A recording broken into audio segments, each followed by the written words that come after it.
Bonjour à tous. Avec le thème « Grandir dans la foi », nous débutons ce carême et nous allons revisiter la foi de notre baptême. À ce moment de notre vie, des questions peuvent surgir en nos cœurs. Est-ce que croire nous procure de la joie? Est-ce que notre foi est vivante? Est-ce que nous faisons tout ce qu'il faut pour la faire grandir? Ce temps de carême nous aidera à retrouver les racines profondes de notre baptême. Entrons donc en célébration et chantons.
Alors bonjour, j'invite les enfants de 4 ans en montant, s'il vous plaît. On fait un éveil religieux, on explique la parole du jour dans les termes que les enfants, on n'est pas une garderie. Alors, j'invite les enfants de 4 ans en montant à venir avec moi. Merci.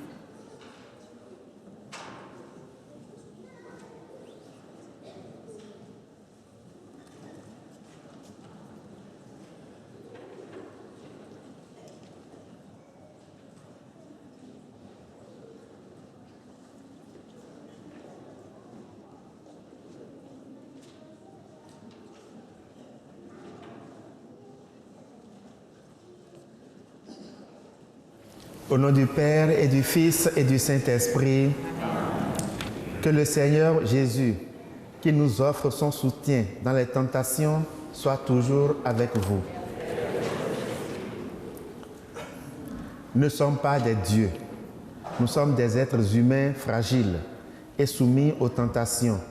Reconnaissons que nous sommes pécheurs et tournons-nous vers celui qui nous sauve. Le répond des invocations pour le rite pénitentiel sera chanté par la chorale. Seigneur Jésus, envoyé par le Père pour nous apprendre à vivre en enfants bien-aimés de Dieu, prends pitié de nous.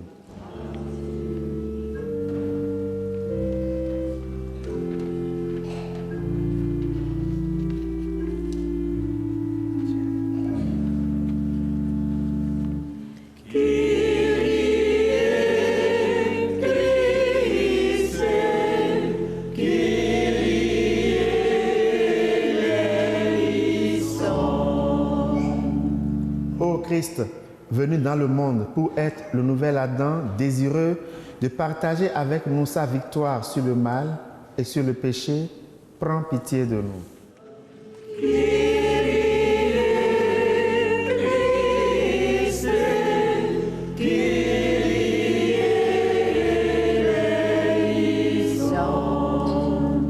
Seigneur, élevé dans la gloire du Père, où tu continues de nous aider à vivre en ressuscité, prends pitié de nous.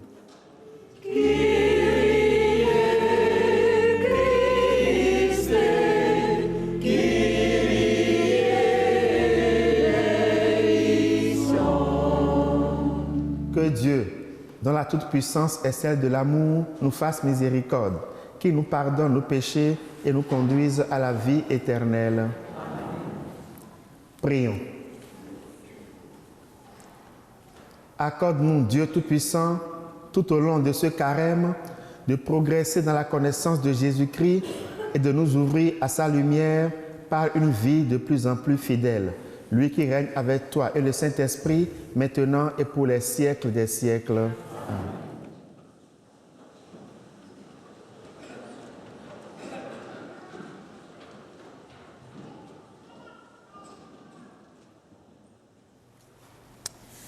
Lecture du livre de la Genèse. Le Seigneur Dieu modela l'homme avec la poussière tirée du sol. Il insuffla dans ses narines le souffle de vie, et l'homme devint un être vivant. Le Seigneur Dieu planta un jardin en Éden, à l'Orient, et y plaça l'homme qu'il avait modelé. Le Seigneur Dieu fit pousser du sol toutes sortes d'arbres à l'aspect désirable et aux fruits savoureux. Il y avait aussi l'arbre de vie au milieu du jardin, et l'arbre de la connaissance du bien et du mal. Or, le serpent était le plus rusé de tous les animaux des champs que le Seigneur Dieu avait fait. Il dit à la femme, « Alors, Dieu vous a vraiment dit, vous ne mangerez d'aucun arbre du jardin ?» La femme répondit au serpent, « Nous mangeons les fruits des arbres du jardin. Mais pour le fruit de l'arbre qui est au milieu du jardin, Dieu a dit, « Vous n'en mangerez pas, vous n'y toucherez pas, sinon vous mourrez. » Le serpent dit à la femme, « Pas du tout, vous ne mourrez pas. Mais Dieu sait que le jour où vous en mangerez, vos yeux s'ouvriront, et vous serez comme des dieux, connaissant le bien et le mal. » La femme s'aperçut que le fruit de l'arbre devait être savoureux, qu'il était agréable à regarder, et qu'il était désirable, cet arbre, puisqu'il donnait de l'intelligence. Elle prit de son fruit et en mangea. Elle en donna aussi à son mari, et il en mangea. Alors leurs yeux à tous deux s'ouvrirent, et ils se rendirent compte qu'ils étaient nus. Parole du Seigneur.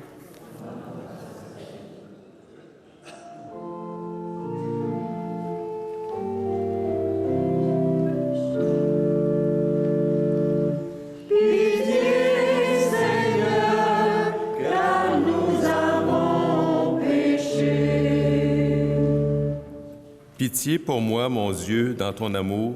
Selon ta grande miséricorde, efface mon péché. Lave-moi tout entier de ma faute, purifie-moi de mon offense. Pitié, Seigneur, car nous avons péché. Oui, je connais mon péché, ma faute est toujours devant moi. Contre toi et toi seul j'ai péché, ce qui est mal à tes yeux, je l'ai fait. Pitié, Seigneur, car nous avons péché. Crée en moi un cœur pur, ô mon Dieu, renouvelle et raffermis au fond de moi mon esprit. Ne me chasse pas loin de ta face, ne me reprends pas ton Esprit Saint. Pitié, Seigneur, car nous avons péché. Rends-moi la joie d'être sauvé, que l'Esprit généreux me soutienne. Seigneur, ouvre mes lèvres et ma bouche annoncera ta louange.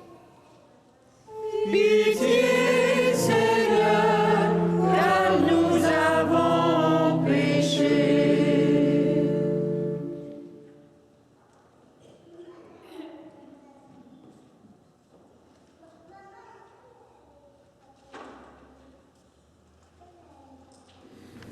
Lecture de la lettre de saint Paul, apôtre aux Romains. Frères, nous savons que par un seul homme, le péché est entré dans le monde, et que par le péché est venue la mort. Et ainsi, la mort est passée en tous les hommes, étant donné que tous ont péché. Si, en effet, à cause d'un seul homme, par la faute d'un seul, la mort a établi son règne, combien plus, à cause de Jésus-Christ et de lui seul, régneront-ils dans la vie, ceux qui reçoivent en abondance le don de la grâce qui les rend justes. Bref, de même que la faute commise par un seul a conduit tous les hommes à la condamnation, de même l'accomplissement de la justice par un seul a conduit tous les hommes à la justification qui donne la vie. En effet, de même que par la désobéissance d'un seul être humain, la multitude a été rendue pécheresse, de même par l'obéissance d'un seul, la multitude sera-t-elle rendue juste. Parole du Seigneur.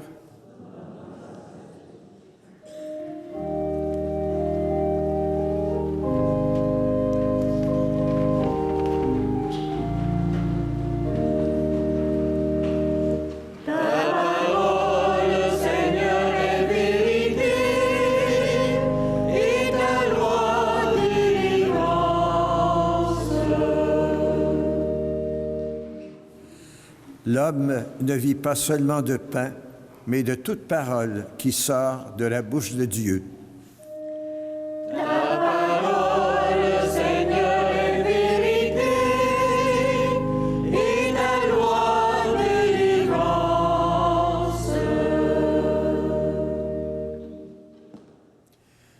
Le Seigneur soit avec vous.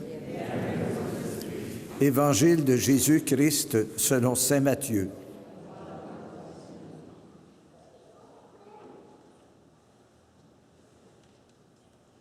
En ce temps-là, Jésus fut conduit au désert par l'Esprit pour être tenté par le diable. Après avoir jeûné 40 jours et 40 nuits, il eut faim. Le tentateur s'approcha et lui dit, « Si tu es fils de Dieu, ordonne que ces pierres deviennent des pains. » Mais Jésus répondit, « Il est écrit, l'homme ne vit pas seulement de pain, mais de toute parole qui sort de la bouche de Dieu. »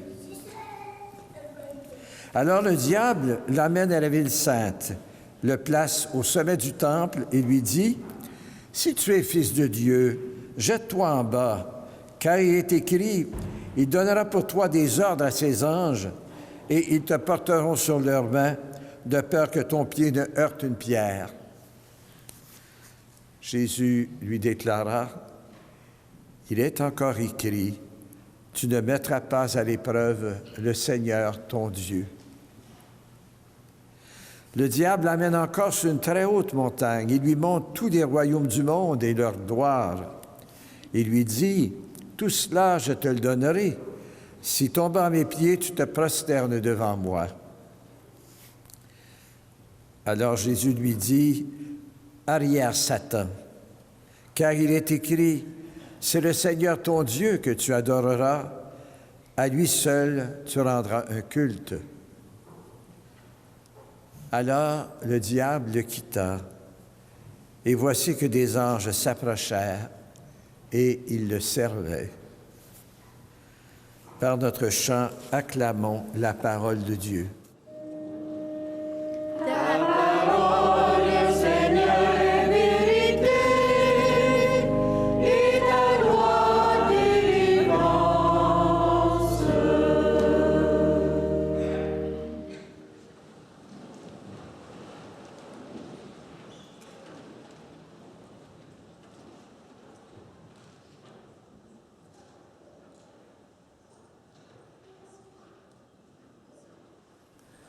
Les temps liturgiques se succèdent et chacun nous offre l'occasion d'explorer une nouvelle piste afin de pouvoir avancer sur le chemin de notre rencontre avec Dieu.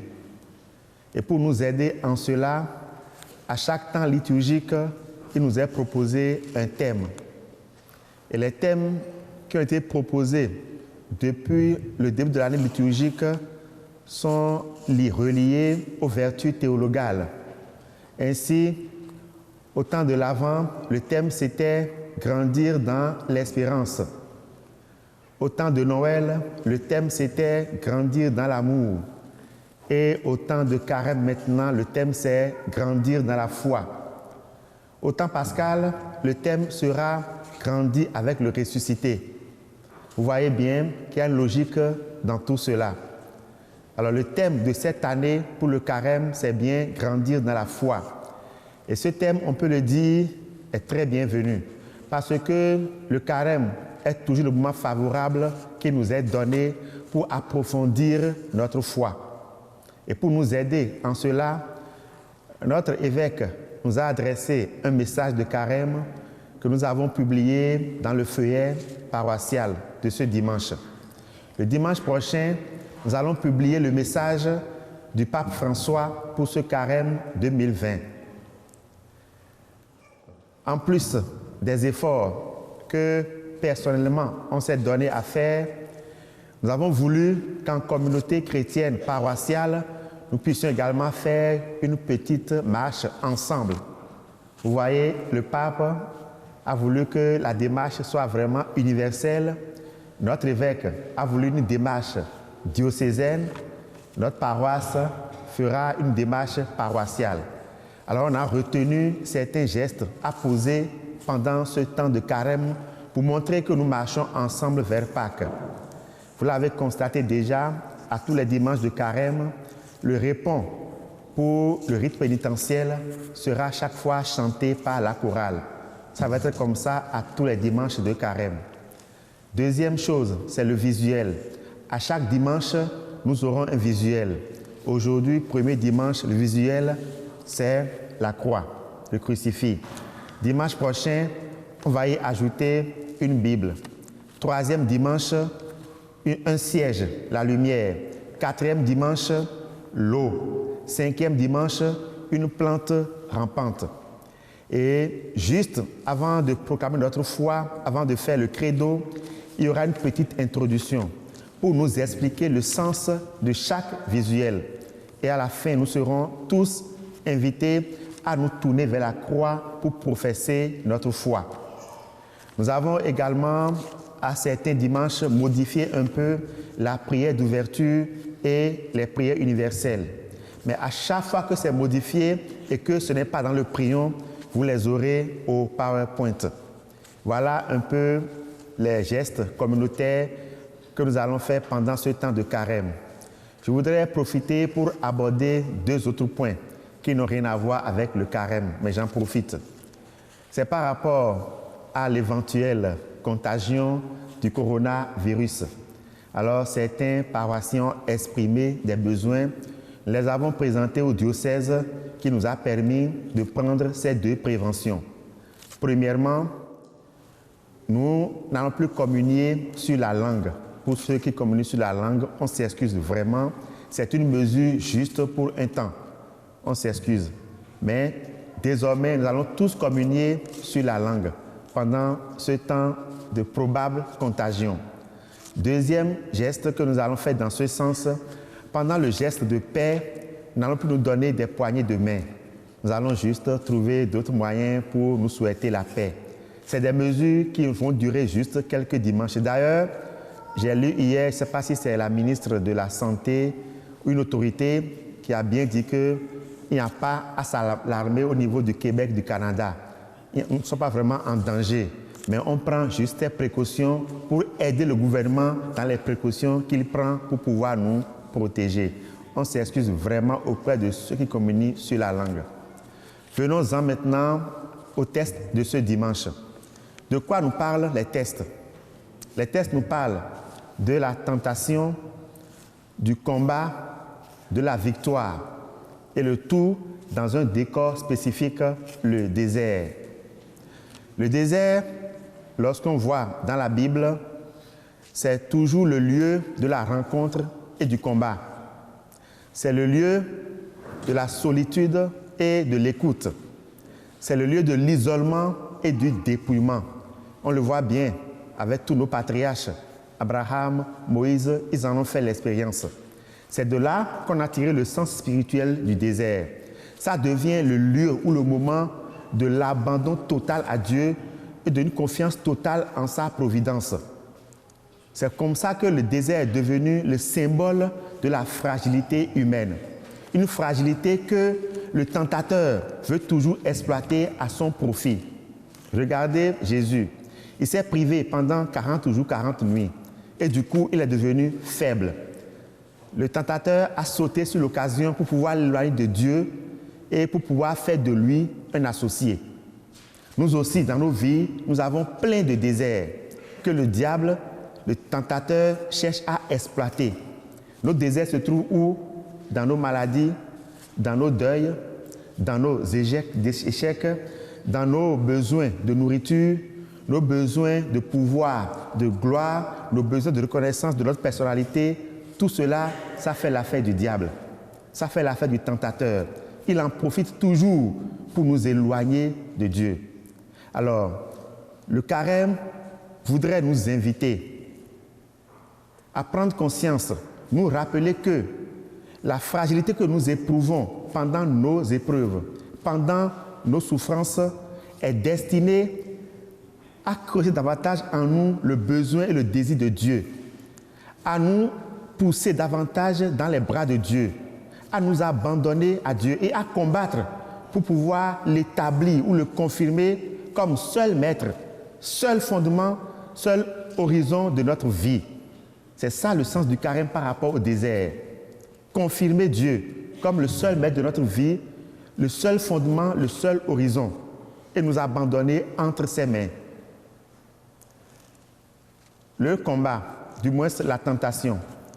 Lorsque nous prions le Notre Père, nous demandons toujours à Dieu de ne pas nous laisser succomber à la tentation.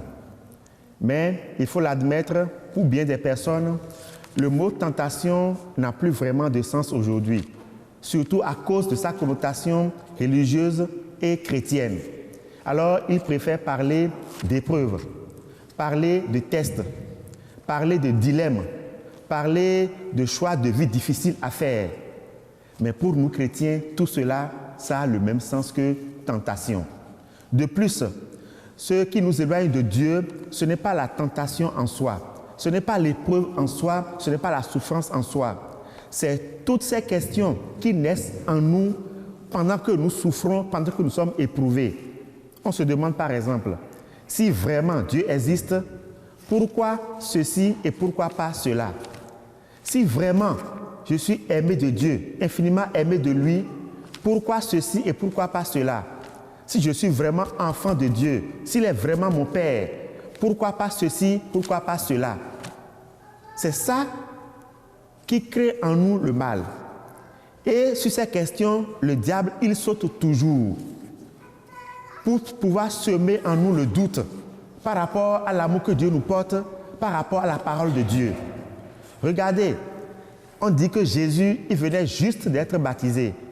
Sûrement que le diable, dans l'ombre, était témoin de ce baptême où la voix de Dieu s'est fait entendre en disant « Celui-ci est mon fils bien-aimé, en lui j'ai mis tout mon amour. » Et voyez comment il agit. Tout de suite après, il dit « Si tu es vraiment fils de Dieu. » Alors le diable veut toujours profiter de notre appartenance à Dieu. Lorsque nous nous réclamons enfants de Dieu, il veut toujours profiter de ça pour semer en nous le doute par rapport à l'amour que Dieu nous porte, par rapport à sa parole. Il a fait pour Jésus, il avait fait pour Ève, on l'entend dans la première lecture, et il le fait toujours pour nous. Semer en nous le doute par rapport à l'amour que Dieu nous porte, par rapport à sa parole. Et je vous assure, il a presque réussi parce que tous ceux-là qui aujourd'hui ont tourné dos à Dieu, ont tourné dos à l'Église, ils ont pris par le doute. Le doute que Dieu les aime réellement, le doute sur la parole que Dieu a semée dans leur vie. Alors, le carême voudrait nous inviter à être vigilants, à être conscients de ces stratégies que le tentateur exploite, c'est-à-dire semer en nous le doute. Alors, lorsque chaque fois le doute naît en nous par rapport à l'amour que Dieu nous porte, par rapport à sa parole, soyons vigilants, sachant que le diable est déjà là pour exploiter ce doute. Alors, soyons vraiment vigilants. Et c'est l'un des objectifs du temps de carême. Nous rendre conscients de la stratégie du tentateur et nous demander d'être vigilants. Le combat. Le premier combat dont Jésus nous a montré le chemin dans l'Évangile est celui qui a été fait par la parole de Dieu. La parole de Dieu est une arme efficace et puissante contre le tentateur. Et Jésus l'a utilisé tout le temps pendant l'Évangile que nous venons d'entendre.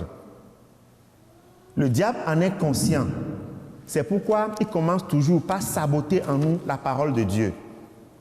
Le carême nous invite donc à renouer avec la parole de Dieu.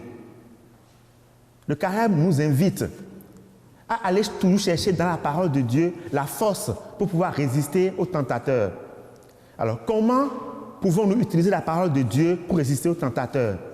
On va se référer à ce que nous a recommandé le pape François le 26 janvier dernier, quand nous avons célébré la parole de Dieu. Il nous demandait premièrement de continuer à lire la parole de Dieu en dehors de la messe.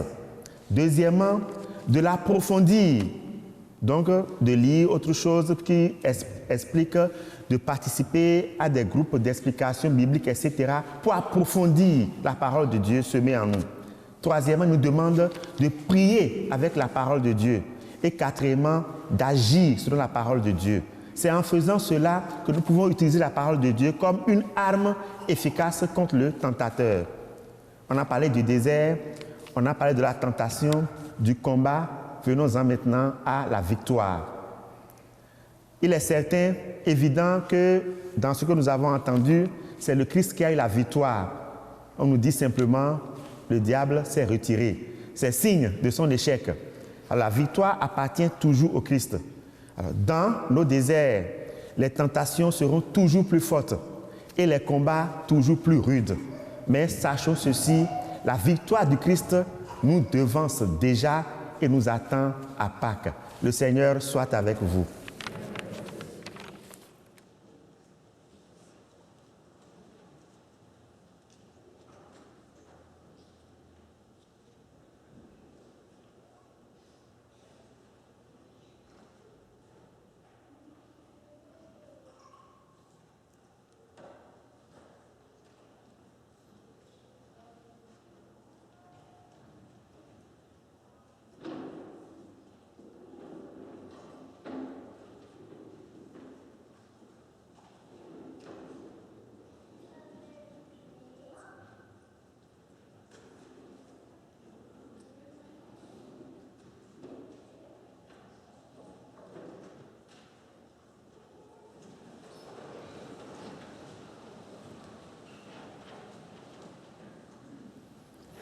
Il est difficile de grandir dans la foi sans avoir fait d'abord une rencontre avec le ressuscité.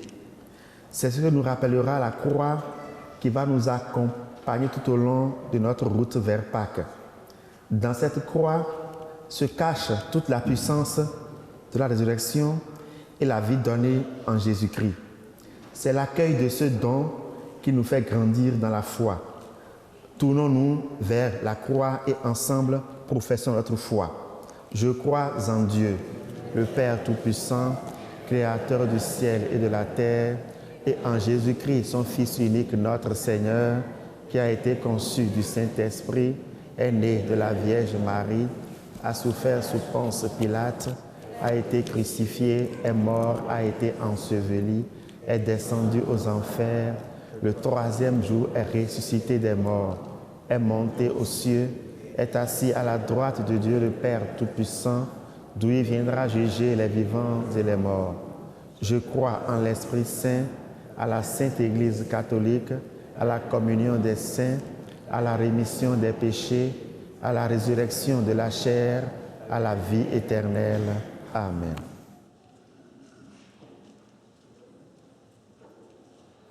Au début de ce temps de carême, demandons au Seigneur de nous guider dans notre marche vers Pâques. Que son esprit nous pousse à prendre le temps de laisser la parole éclairer nos choix pour faire grandir la foi en nous et autour de nous. Seigneur, nous te prions. Pour l'Église, afin qu'elle sache soutenir les personnes baptisées sur le chemin de la prière, du jeûne et du partage, prions le Seigneur. Seigneur, nous te prions. Pour les chefs d'État, afin qu'ils exercent leur pouvoir en veillant au bien-être des plus pauvres et des plus petits, prions le Seigneur. Seigneur, nous te prions.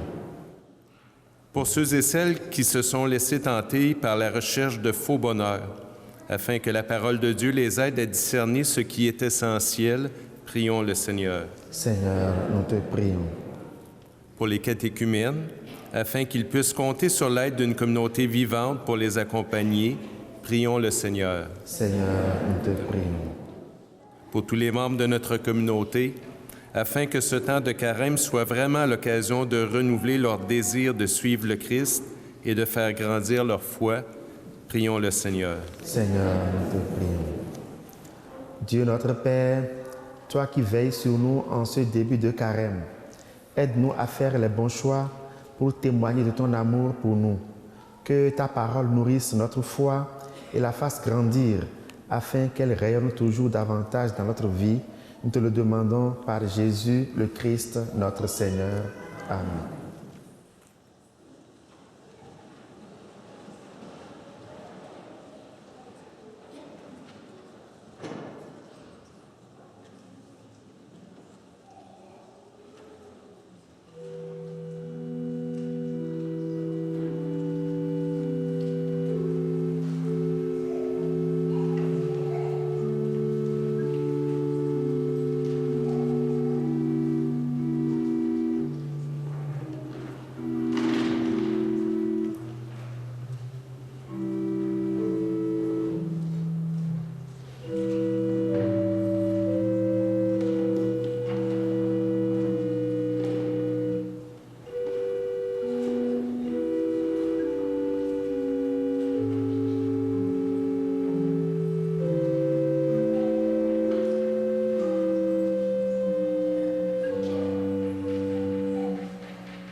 Prions ensemble au moment d'offrir le sacrifice de toute l'Église.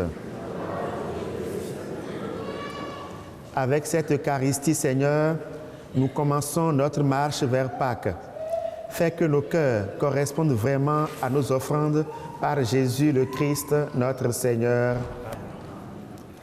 Le Seigneur soit avec vous. Et avec votre esprit, Élevons notre cœur. retournons vers le Seigneur. Rendons grâce au Seigneur notre Dieu.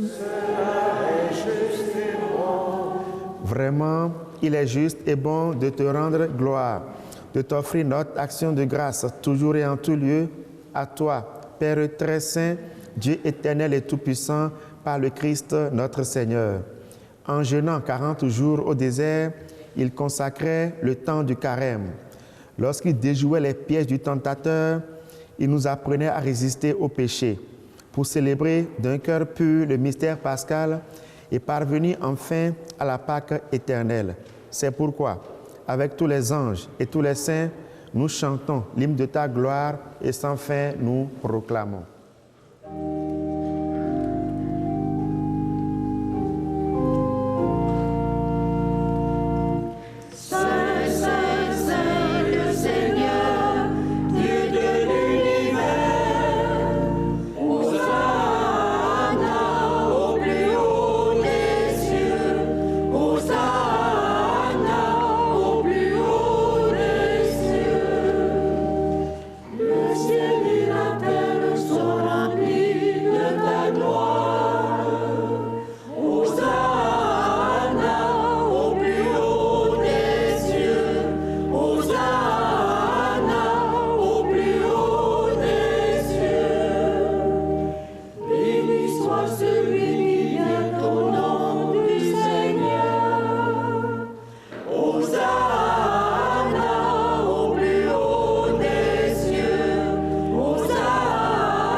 Toi qui es vraiment saint, toi qui es la source de toute sainteté, Seigneur, nous te prions.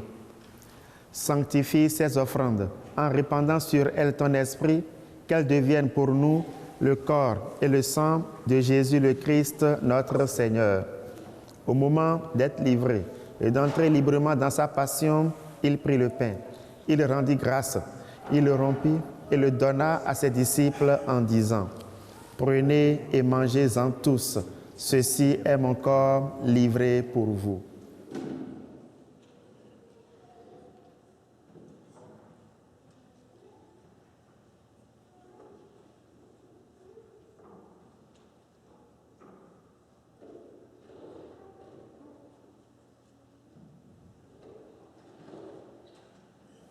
De même, à la fin du repas, il prit la coupe, de nouveau lui rendit grâce et la donna à ses disciples en disant: Prenez et buvez-en tous, car ceci est la coupe de mon sang, le sang de l'alliance nouvelle et éternelle, qui sera versé pour vous et pour la multitude en rémission des péchés.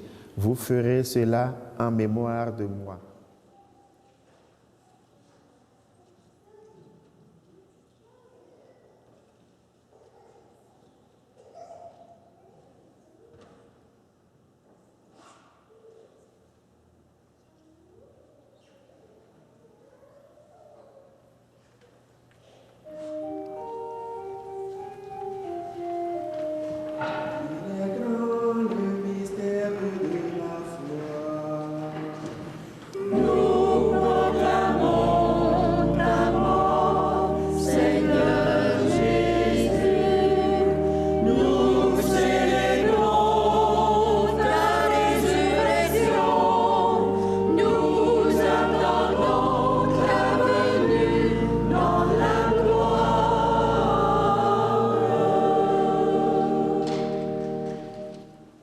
Ici mémoire de la mort et de la résurrection de ton Fils, nous t'offrons, Seigneur, le pain de la vie et la coupe du salut, et nous te rendons grâce car tu nous as choisis pour servir en ta présence. Humblement, nous te demandons qu'en ayant part au corps et au sang du Christ, nous soyons rassemblés par l'Esprit Saint en un seul corps.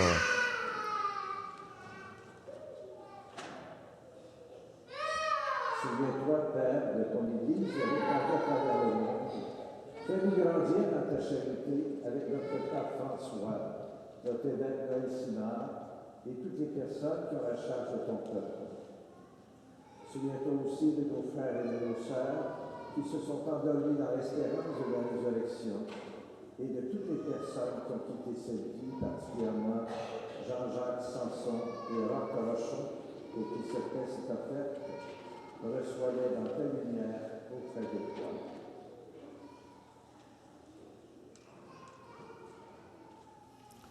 Sur nous tous, enfin, nous implorons ta bonté.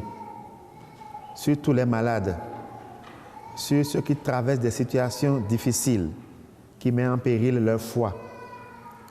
Sur tous ceux-là qui comptent sur nos prières, nous implorons, Seigneur, ta guérison et ta bienveillance.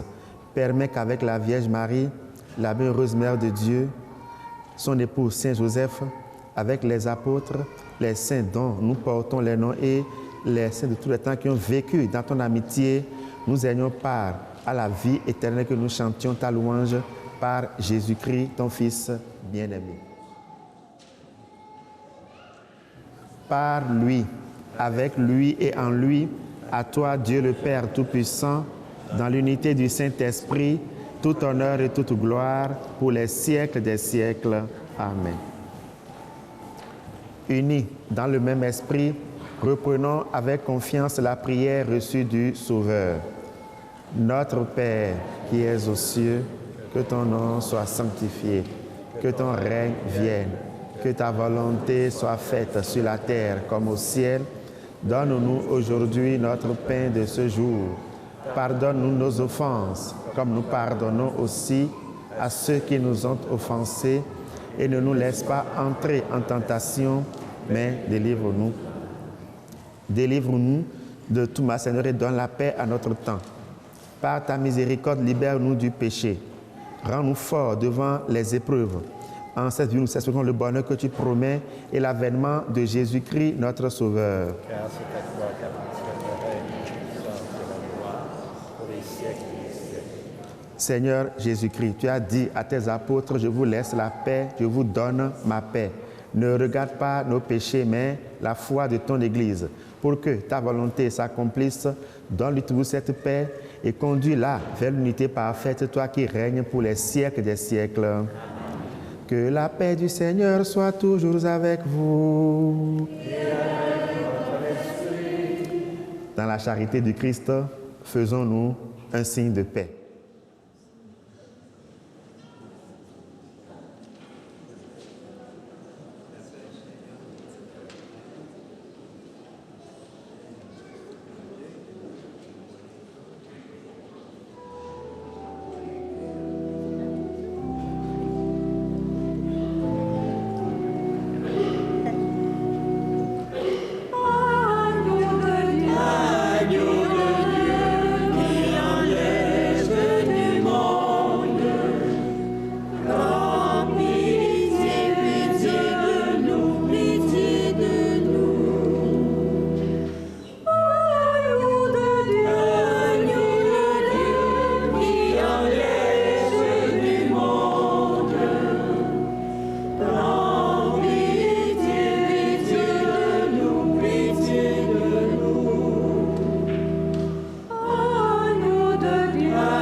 Heureux sommes-nous d'être invités au repas du Seigneur.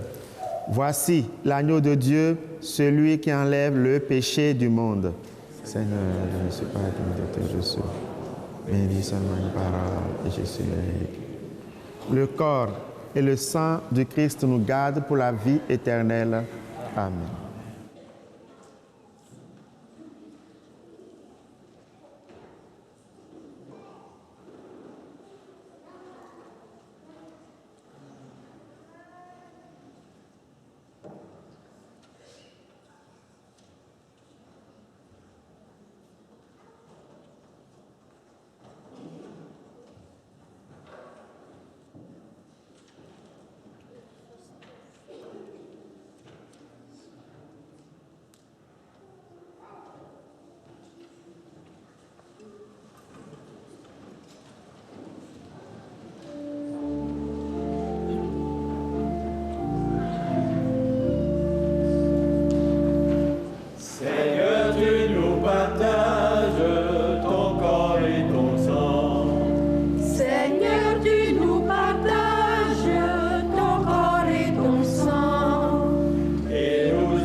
Nous recommandons à vos prières M. Gérard Dumont, 90 ans, époux de Mme Lise Giroux.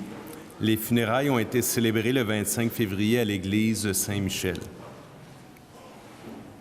Une pétition sera disponible dès la semaine prochaine dans nos églises pour appuyer la démarche de la Conférence des évêques catholiques du Canada concernant l'euthanasie. Plus de détails à ce sujet dans le feuillet paroissial. Également, des carnets de l'Avent sont disponibles au coût de 4 $. Si vous voulez vous en procurer après la messe, vous pouvez voir Rita, la sacristaine, ici à l'avant.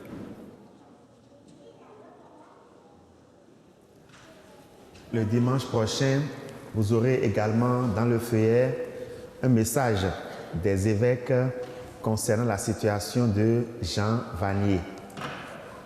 Le message portait la mention « publication immédiate », mais il y a un peu de place dans le feuillet, donc dimanche prochain, vous aurez ce message des évêques concernant la situation de Jean Vanier. Prions encore le Seigneur.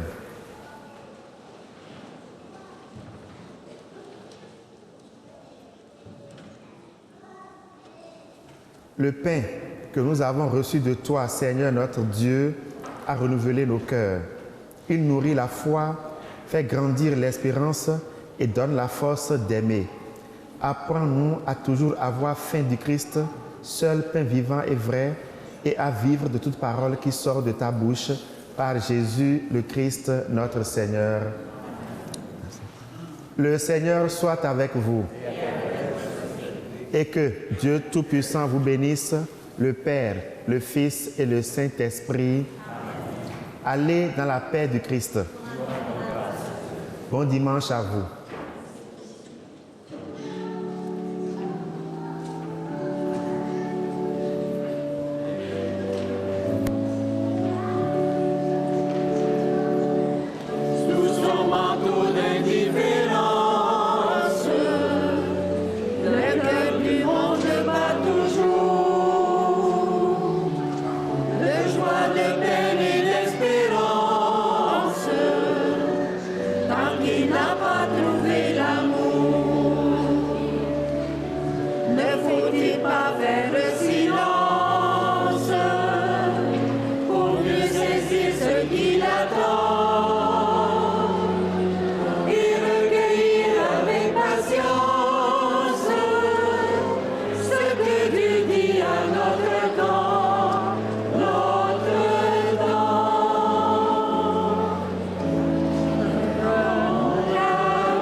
Bonjour les amis, contente de vous revoir. Oh, mon coffret à indice est déjà ouvert. Julius s'est surpassé. Il a laissé un indice énorme. Allons voir. Et là là là là là là. Oh!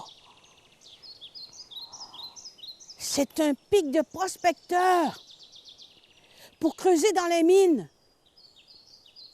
Venez voir les enfants. Sur la carte à histoire, nous sommes ici.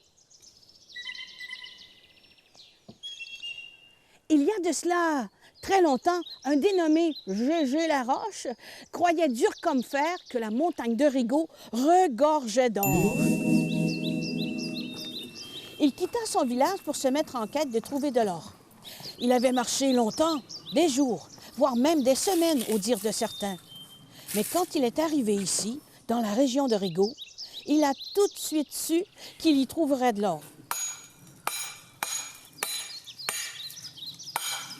Avec son peu d'avoir, Gégé Laroche se fit propriétaire d'un bout de terrain à même à montagne et acheta un permis de prospection. Ce qui laissa perplexe plus d'un au village, tous sachant qu'il n'avait pas d'or dans la montagne de Rigaud. Du matin au soir et du soir au matin, Gégé Laroche cherchait de l'or. Certains s'inquiétaient de le voir s'acharner ainsi. Il broyait la pierre comme s'il voulait couper la montagne en deux.